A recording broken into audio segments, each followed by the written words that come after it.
ಈ ರಾಜಕಾರಣಿಗಳ ಜೊತೆ ಇಂಟರಾಕ್ಷನ್ ಯಾವಾಗ ಶುರುವಾಯಿತು? ಅಂದರೆ ರಾಮಕೃಷ್ಣ ಹೆಗಡೆ ಅವರು ಸೇರಿದಂತೆ ಬಹಳಷ್ಟು ಜನರನ್ನು ನೀವು ಹತ್ತಿರದಿಂದ ನೋಡಿದ್ದೀರಿ, ಅವರ ರಾಜಕೀಯ ಜೀವನ ನೋಡಿದ್ದೀರಿ, ಕೆಲವೊಂದು ಬೆಳವಣಿಗೆಗಳನ್ನು ನೋಡಿದ್ದೀರಿ, ರಾಜ್ಯದಲ್ಲಾದಂತಹ ಪೊಲಿಟಿಕಲ್ ಬೆಳವಣಿಗೆಗಳನ್ನು ನೀವು ನೋಡಿದ್ದೀರಿ. ಇಂಟರಾಕ್ಷನ್ಸ್ ಯಾವಾಗ ಶುರುವಾಯಿತು? I had a relationship with Ramakrishna Hegde. ಹೌದು, ಬಹಳ. So when I started my relationship with him, ನನಗೆ ಸುಮಾರು 25-26 ವರ್ಷ ಅಷ್ಟೇ. How it start? I was just out of college. Okay. I was just out of college. ಅಂದರೆ ಇದು master's degree. I had just finished and he had seen me dance and I believe he had seen me dance. He was chief minister and he saw me on the national program of dance in Delhi. ದೆಹಲಿಯಲ್ಲಿ. So ಆವಾಗ ಅವರು ಅವ್ರ ಆಫೀಸ್ಗೆ ನಾನು contact ಮಾಡೋಕ್ಕೆ ಹೇಳಿದ್ರು. ಯಾರು ಇವರು, ಕರ್ನಾಟಕದ ಬೆಂಗಳೂರಿನ ಹುಡುಗಿ, ಇಲ್ಲಿ ನ್ಯಾಷನಲ್ ಲೆವೆಲಲ್ಲಿ ಏನೋ ಪರ್ಫಾರ್ಮೆನ್ಸ್ ಬರ್ತಾ ಇದೆ, ನಾನು ಯಾರಿದು, ನನಗೆ ಯಾಕೆ ಗೊತ್ತಿಲ್ಲ ಅವರು ಅಂತ. So then he called me home and his to Hegde ಅವರು ಕಲಾವಿದರನ್ನ ಹಾಗೂ ಕ್ರಿಕೆಟರ್ಸ್ನ, ಜರ್ನಲಿಸ್ಟ್ಸ್ನ, ಸಿನಿಮಾ ಅವ್ರನ್ನ ಎಲ್ಲರನ್ನೂ ಮನೆಗೆ ಊಟಕ್ಕೆ ಕರಿತಾ ಇರ್ತಾಯಿದ್ರು. Like a party, like a dinner party. And he enjoyed being with everyone and he enjoyed different perspectives on life and living and how people were negotiating their life. So that's how I started getting to know him. So anyway, our relationship ಬೆಳೆದಾಗ I had moved to Delhi and I was ಸುಮಾರು 88-90ರಲ್ಲಿ ನಮ್ಮ ಮನೆಗೆ ತುಂಬ ಜನ ಬರ್ತಾ ಇರ್ತಾಯಿದ್ರು ಆವಾಗ. Prime ministers, chief ministers, ತುಂಬ union ministers, vice president. So ಅವರೆಲ್ಲ ಮನೆಗೆ ಬಂದಾಗ ಚರ್ಚೆ ಆಗೇ ಆಗ್ತಾಯಿತ್ತಲ್ಲ ಮನೆಯಲ್ಲಿ. ಸೊ ದ್ಯಾಟ್ಸ್ ಹೌ ನನಗೆ ಪಾಲಿಟಿಕ್ಸ್ ಬಗ್ಗೆ ಆಸಕ್ತಿ, ಪಾಲಿಟಿಕ್ಸ್ ಗೊತ್ತಿರೋದು, ಬಗ್ಗೆ ಗೊತ್ತಾಗಿದ್ದು ಏನು ಅಂತ, ಪಾಲಿಟಿಕ್ಸ್ ಅಂದರೆ ಏನು, ರಾಜಕೀಯ ಅಂದರೆ ಏನು ಅಂತ ಅರ್ಥ ಆಗಿದ್ದು ಆವಾಗಲೇ ನನಗೆ. And I had the balcony seat in all these discussions. So I saw the changing political landscape, up front, up close.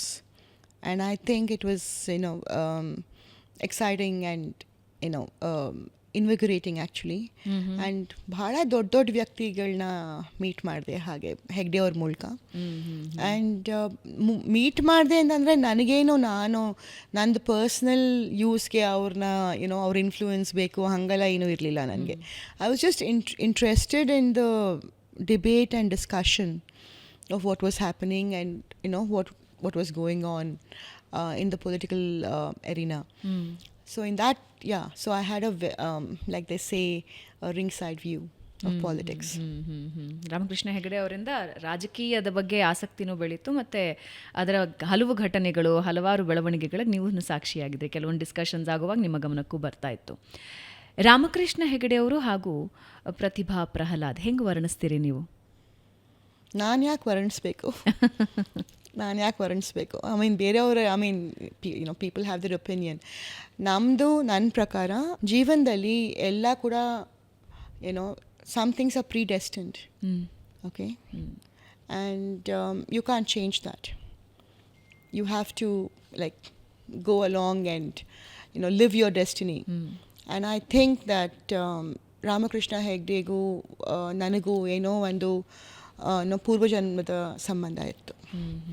So when we met, ಸುಮಾರು 35 ವರ್ಷ ಡಿಫ್ರೆನ್ಸ್ ನನಗೂ ಅವ್ರಿಗೂ.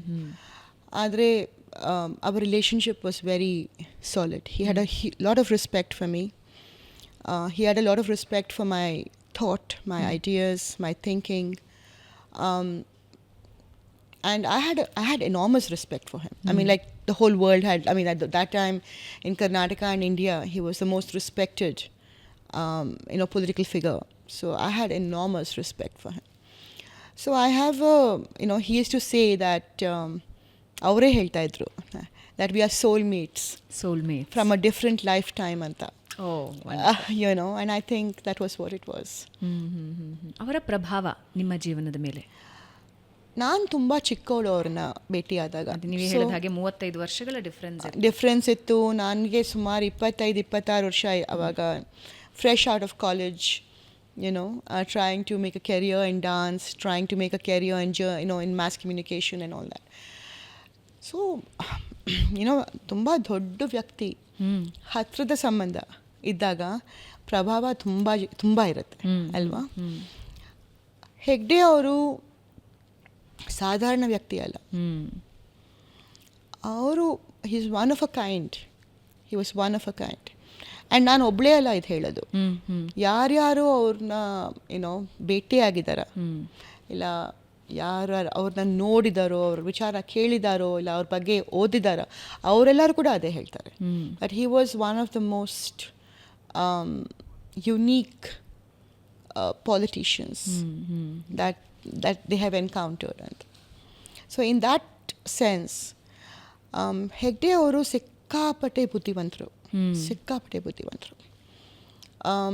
He was charming, and well read, well versed in everything, graceful, refined, very well mannered, civil, and he had tremendous respect for the arts. ನೋಡಿ, ಕಲಾವಿದರು ಕಲಾ ಪೋಷಕರು ಅಂತಾರಲ್ಲ, ಬಹಳಷ್ಟು ಜನ ಸುಮ್ಮನೆ ಅವ್ರಿಗೇ ಇಂಪಾರ್ಟೆನ್ಸ್ ಮಾಡ್ಕೊಳ್ಳೋಕ್ಕೆ ಮಾಡ್ತಾರೆ. ಓಕೆ, ಅವ್ರಿಗೆ ನಿಜಕ್ಕೂ ಕಲಾಲಿ ಅಷ್ಟೊಂದು ಆಸಕ್ತಿ ಇರಲ್ಲ. ಬಟ್ ಹೆಗ್ಡೆ ಅವ್ರು ಹಾಗಲ್ಲ. he patronized intellectuals, he patronized journalists, he patronized artists. ಅವ್ರಿಗೆ ನಿಜಕ್ಕೂ ಕಲೆಯಲ್ಲಿ ಬಹಳಷ್ಟು ಆಸಕ್ತಿ. And he wanted Bangalore to be the cultural capital of India. He wanted Bangalore to be the IT capital. It is the IT capital. But he also wanted it to be a cultural capital of India. So ಹಾಗಾಗಿ ಅವರು CM ಆದಾಗ, ನಿಮಗೆ ಗೊತ್ತಿದೋ ಇಲ್ಲೋ ಗೊತ್ತಿಲ್ಲ ನನಗೆ, MF ಹುಸೇನನ್ನು ಕರೆದಿದ್ರು ಬೆಂಗಳೂರಿಗೆ. ಅವ್ರಿಗೊಂದು ಭೂಮಿ ಕೊಟ್ಟರು, ಒಂದು ಸ್ಟುಡಿಯೋ ಮಾಡಿ ಅಂತ ಅಂದರು. ಮಾಯಾ ರಾವ್ ಅವ್ರನ್ನ ಕರೆದಿದ್ರು, ಶಾಂತಾರಾವ್ನ ಕರೆದ್ರು. ಅವರೆಲ್ಲ ಬೇರೆ ಬೇರೆ ರಾಜ್ಯದಲ್ಲಿ ವಾಸ ಮಾಡ್ತಾಯಿದ್ರು. ಅವ್ರನ್ನೆಲ್ಲ ಇಲ್ಲಿ ಕರೆದುಬಿಟ್ಟು ಸ್ಟುಡಿಯೋ ಇಲ್ಲಿ ಡೆವಲಪ್ ಮಾಡಿ, ಸ್ಟೂಡೆಂಟ್ಸ್ನ ಇಲ್ಲಿ ಹೇಳ್ಕೊಡಿ, ನಮ್ಮ ಕಲಾವಿದರು ನಮ್ಮ ಮಕ್ಕಳಿಗೆ ಹೇಳ್ಕೊಡಿ ಅಂತ ತುಂಬ ಸಹಾಯ ಮಾಡಿ, ದುಡ್ಡು ಕೊಟ್ಟು, ಹಣ ಕೊಟ್ಟು, ಪ್ರತಿಮಾ ಬೇಡಿಗೆ, ನೃತ್ಯ ಗ್ರಾಮ, ಹಾಗೆ ತುಂಬ ಜನಕ್ಕೆ ಮಾಡಿದ್ರು. ಒಬ್ಬರೋ ಇಬ್ಬರಿಗಲ್ಲ, ತುಂಬ ಜನ. ಕಲೆ ಬಗ್ಗೆ ಅವರಿಗೆ ಇದ್ದಿದ್ದು ಪ್ರೀತಿ, ಅದು ಪ್ರೀತಿ. Like I said, he wanted Bangalore to be the cultural capital of India.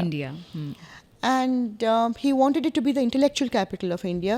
And those days, I must tell you, Bengaluru, Indian Institute of Science ittu, Jawaharlal Nehru Institute of Advanced Studies ittu.